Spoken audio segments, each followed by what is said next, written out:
السلام علیکم ناظرین، ایٹمی اثاثے چوروں کے سپرد، یہ ہے میرا آج کے عالم موضوع۔ امریکہ کہتا ہے کہ پاکستان کے ایٹمی اثاثے محفوظ ہیں۔ اسرائیل کہتا ہے کہ پاکستان کے ایٹمی اثاثے دہشت گردوں کے ہاتھ لگ سکتے ہیں، اور بھارت کہتا ہے کہ دنیا کو پاکستان کے ایٹمی اثاثوں سے خطرہ ہے کیونکہ یہ محفوظ ہاتھوں میں نہیں۔ اور اب پاکستان کے سابق وزیر اعظم محترم عمران خان صاحب فرماتے ہیں کہ پاکستان کے ایٹمی اثاثوں کچھ چوروں کے سپرد کر دیا گیا ہے۔ لمحہ فکریہ یہ نہیں کہ ایٹمی اثاثے محفوظ نہیں، بلکہ لمحہ فکریہ یہ ہے کہ ہمارے سابق وزیر اعظم کا بھی وہی بیانیہ ہے جو پاکستان کے دو ازلی دشمنوں کا، اور ایک اس ملک کا جس کے خلاف آج کل بیانیہ بنایا جا رہا ہے، یعنی امریکہ۔ اس پر روشنی ڈالنے سے پہلے چند تاریخی حقائق کا جاننا بھی ضروری ہے، کیونکہ ہماری کتب میں تمام چیزیں ملتی ہیں سوائے اس کے کہ یہ ملک مضبوط کیسے بنا اور کس کس نے کیا کیا قربانی دی۔ نئی نسل کو تو بالکل ہی نہیں پتا کہ یہ ملک ایٹمی قوت کیسے بنا اور وہ کون مرد مجاہد تھا جس نے پھانسی پر چڑھنا گوارا کیا لیکن اپنے موقف سے پیچھے نہ ہٹا۔ آج کل ایک اصطلاح عام ہے، ایبسلیوٹلی ناٹ، اور بڑا بڑھا چڑھا کر پیش کیا جا رہا ہے، لیکن اگر غیر جانبدار ہو کر دیکھیں تو اس ملک میں صرف 2 بار اس لفظ کا صحیح استعمال کیا گیا۔ پہلی مرتبہ جب ہنری کسنجر نے بھٹو صاحب کو ایٹمی پروگرام سے پیچھے ہٹنے کو کہا تو بھٹو صاحب نے یکسر انکار کر دیا۔ ہاں، اس وقت پڑھے لکھے لوگ کم تھے، لہٰذا انگریز کے لفظ ایبسلیوٹلی ناٹ کی جگہ یہ لکھا گیا کہ بھٹو صاحب نے اپنی قوم کا سودا کرنے سے یکسر انکار کر دیا اور امریکہ کو ٹکا سا جواب دے دیا۔ جبکہ دوسری مرتبہ جب لمحہ آیا تو اس وقت میاں نواز شریف صاحب کو یہ سعادت حاصل ہوئی، اس سے قطع نظر کہ سیاسی اختلاف کیا جا سکتا ہے یا انہوں نے کس دباؤ کے تحت دھماکے کیے، لیکن یہ اعزاز ان کے حصے میں آیا۔ لیکن انہوں نے بھی انگریزی کا لفظ استعمال نہیں کیا، لیکن یکسر انکار کر دیا، اس کے باوجود کہ امریکہ اور دیگر ممالک نے بڑی بڑی آفرز کی تھی، قرضے معاف کرنے کی بھی پیشکش کی اور مزید معاشی خوشحالی کی نوید بھی سنائی۔ لیکن جب قوموں کی خودداری کا معاملہ آتا ہے تو اقتدار گنوا کر بھی اس کا تحفظ کیا جاتا ہے۔ یہ 2 مواقع تھے جب انگریزی کے اس لفظ کی ضرورت پڑی تھی۔ باقی سب چلو اس پر روشنی نہیں ڈالتے۔ اب ذرا دیکھتے ہیں کہ ایٹمی اثاثے کن چوروں کے حوالے کیے گئے اور کس نے کیے۔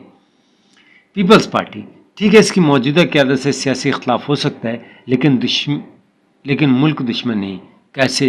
تو عرض کرتے چلیں کہ یہ وہ پارٹی ہے جس کا بانی اس لیے سولی چڑھ گیا کہ اس نے امریکہ کی بات ماننے سے انکار کر دیا اور گریٹ خان عبد القدیر خان کے ساتھ مل کر ایٹمی ٹیکنالوجی کے حصول میں لگے اور امریکی گماشتوں کی بات ماننے سے انکار کر دیا۔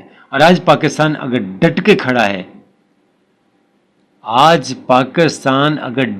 کھڑا ہے تو صرف بھٹو کے اس انکار کی وجہ سے جو اس نے امریکہ کو کیا تھا۔ آج ہر 6 ماہ بعد ایک نئے میزائل کا تجربہ کیا جاتا ہے۔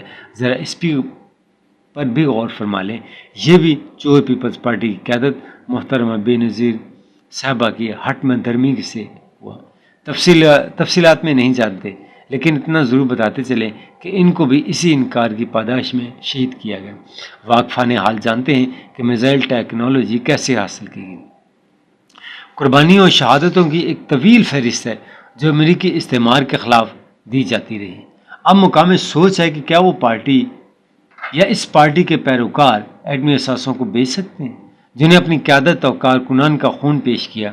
70 کی دہائی سے شروع ہونے والا ایٹمی پروگرام کسی بھی دور میں بند نہ ہوا اور نہ کسی نے دوسرے پر الزام تراشی کی، بلکہ اس پروگرام کو آگے بڑھاتے رہے، وہاں تک لے آئے جہاں پھر ایک نعرہ مستانہ کی ضرورت تھی۔ ہم نے جیسا کہ شروع میں عرض کیا کہ سیاسی اختلاف ہو سکتا ہے، ذاتی اختلاف ہو سکتا ہے، لیکن جب قومی سطح پر بات کرتے ہیں تو وہاں صرف ملکی مفاد مقدم ہوتا ہے۔ جب بھارت نے اپنے مزید دھماکے کیے تو پاکستان کو بھی ضرورت تھی کہ وہ بھی دنیا کو باور کرائے کہ وہ ترنے والا نہیں۔ اس سے قطع نظر کہ میاں صاحب ڈر گئے تھے، یا یہ کہ وہ پیسوں کے لالچ میں آ گئے تھے، یا یہ کہ وہ بھارت سے معروب ہو گئے تھے۔ جب سب نے کہا کہ دھماکے کرنے ہیں تو بس کرنے ہیں۔ دنیا کے تمام ڈر، تمام لالچ، تمام مکر و فریب کو ایک طرف کرتے ہوئے میاں صاحب نے دھماکوں کا اعلان کر دیا۔ یہ تھا دوسرا ایبسولوٹلی ناٹ۔ اس کے علاوہ قومی سطح پر کوئی ایسا موقع نہیں ہے کہ اس لفظ کا استعمال ہوا۔ باقی دنیا کے چھوٹے موٹے مسائل چلتے رہتے ہیں، کبھی مان لیے جاتے ہیں اور کبھی منوا لیے جاتے ہیں۔ سورہ بالا میں جو ہم نے تجزیہ پیش کیا ہے، اس سے کھل کر یہ بات سامنے آتی ہے کہ ملکی سطح پر کسی پارٹی نے قوم کی بقا اور مضبوطی کے لیے نہ تو کوئی بڑے کام کیے اور نہ ہی کبھی قربانی دی۔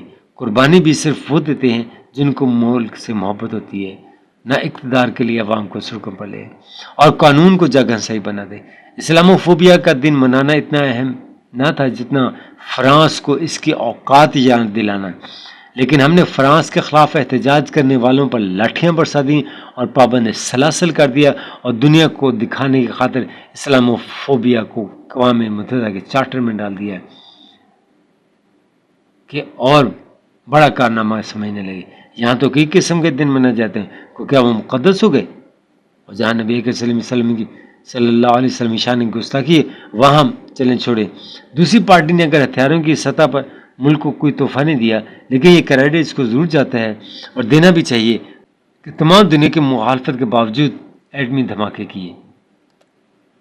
تو سوال یہاں یہ پیدا ہوتا ہے کہ ایک ایٹمی ٹیکنالوجی کا بانی اور دوسرا ایٹمی دھماکوں کا راجا کیا ایٹمی احساسوں کو غیر محفوظ کر سکتے ہیں؟ ہرگز نہیں۔